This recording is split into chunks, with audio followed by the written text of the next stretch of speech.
What's up, everyone? DKRACK here, about to react to another video for you guys. I'm about to check out 3 disturbing true summer camp horror stories by Mr. Nightmare. Like always, guys, I'll have a link to the original video down below. Let's go ahead and check it out. 3, 2, 1, go. Even though it's January, I guess we're watching summer camp horror stories. It's a new video by Mr. Nightmare, so.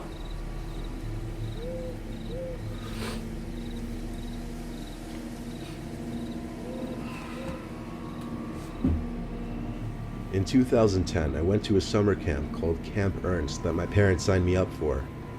Thankfully, it was with my best friend Keith, so I wouldn't be going there not knowing anyone. The camp was for 2 weeks, and it was the typical setting you would expect to see in those old summer camp horror movies like Sleepaway Camp. There were 2 big cabins where the girls and boys slept respectively. There was also a big lodge-type building with an activity center, dining hall, and other amenities, and then various other smaller buildings scattered throughout the camp. Keith and I stayed up later than all the other kids because we wanted to play on our Nintendo DS's together. It was reaching the deep hours of the night, past 2 a.m.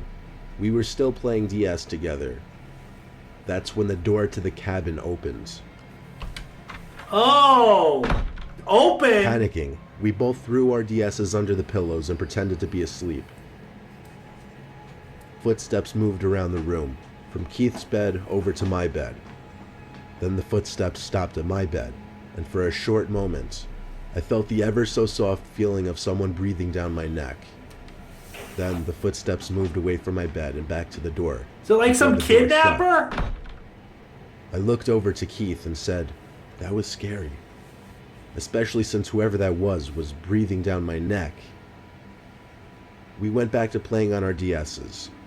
That's when I got a text message on my phone, which read, "Why are you two still up?"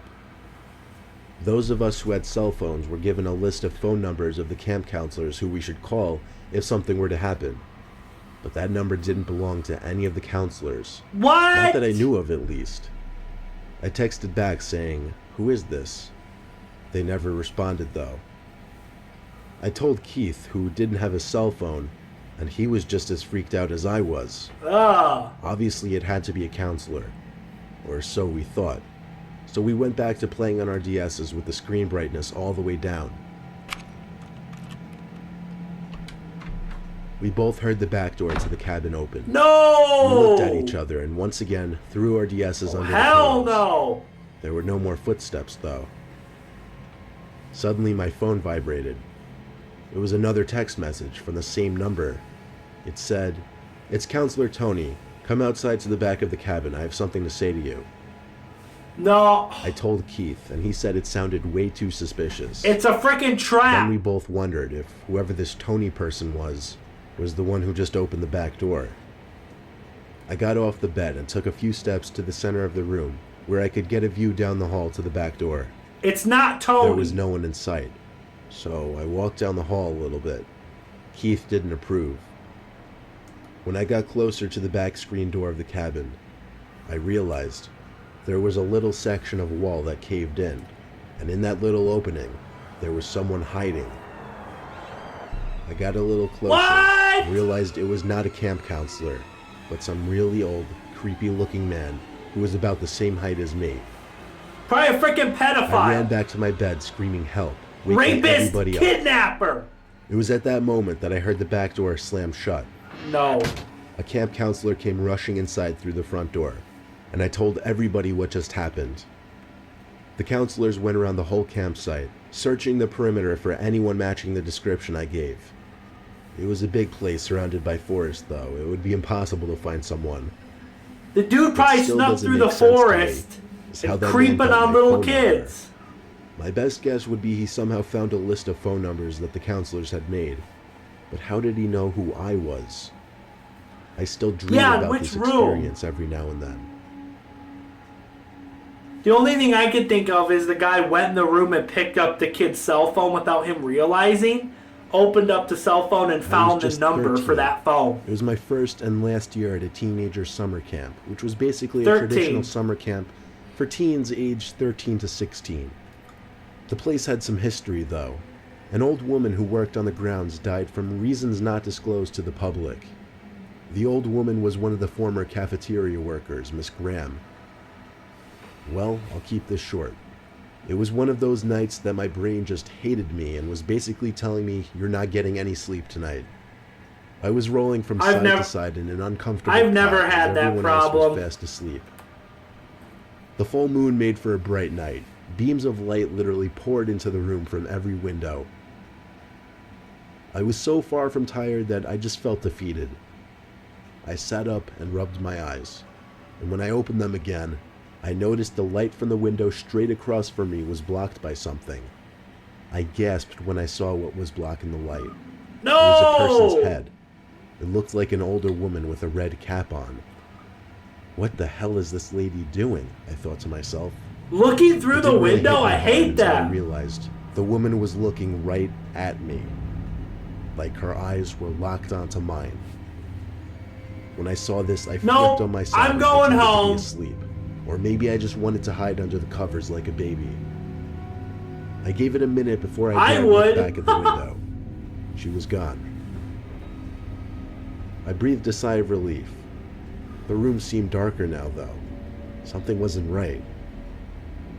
I looked up to the window right above my cot, and 3 feet away from me, at most, there was the same older woman in a red cap, looking straight down at me. Once again, I covered myself with the blankets and cowered in fear. I don't know how long I stayed like that before I actually fell asleep, because the next thing I remember is going to one of the adults running the camp and telling them about the woman with the red cap. He looked at the 2 women who were also in his office, and they looked back at him with disturbed faces. One of the women said, "That's so creepy, that sounds exactly like Miss Graham." As she said that, it was the ghost of that old lady. To this day, I don't know if what I saw at that window was a real person, if it was in my head, or if by some off chance, maybe it was Miss Graham out there. He saw a freaking ghost!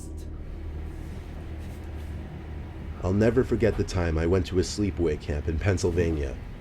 I was a little kid at the time, and I was very shy. Meeting all the other kids at the orientation on the first day was a scary experience for me. I'd rather be home playing Super Nintendo or something. Some of the other kids made friends pretty quickly. I thought I wasn't going to make any friends, but luckily some really outgoing kids started talking to me early on. I can't for the life of me remember his name though, so I'll call him Mike. Mike was a short blonde kid who always wore a Yankees hat. I thought he was the coolest kid at the time, but looking back now, I realize he's probably one of those kids who turned into a punk troublemaker in high school. Ha! During the tour of the campgrounds the first day, Mike and I picked up on a lone bunk building that looked like it had been abandoned and unused for years. We asked one of the counselors what happened. He said he had no idea. It was his first week working there. All he knew was that it hadn't been used for years. On the last night of camp, we were in our bunks. Everyone was getting ready to go to sleep. Mike came up to me and whispered something in my ear. He wanted to sneak over to that abandoned bunk just for the fun of it and see what's inside. That's a bad idea. I wanted to seem cool to Mike since I, for whatever reason, looked up to him, so I agreed. When everyone was asleep, we went outside and kept close to the bunk. We waited until the lights in the counselors' bunks were out, which wasn't long since it was already late. Then we ran down the pavement leading through the counselors' bunks towards the abandoned bunk building. My heart was racing the whole time. I wasn't built to be doing mischievous things like this, not at that age at least. Mike led the way until we were by the door of the abandoned bunk. The front door was boarded up, which is one of the reasons why it caught our attention initially anyway. So we had to go through one of the windows, which, wouldn't you know it, there was one that was completely busted open already. Someone probably broke into the into abandoned it. bunk. Now these buildings were pretty big. They weren't little shacks like you might be picturing. Each bunk had room for at least 10 campers. This one was no exception. Oh wow. Mike and I stood in the dark bunk. It was kind of cold in there. We had our arms out in front of us to make sure we didn't walk into anything. I walked into a bunk bed They numerous didn't bring a times, and I heard Mike flashlight? doing the same. I stopped to listen to what Mike was doing, and I heard bouncing on one of the beds. Oh, hell Stop messing no! around, I told him. I assumed he was hopping up and down on one of the old bunk beds, but Mike's voice came from the complete opposite side of the room, as I remember he said, "That's not me, I thought that was you."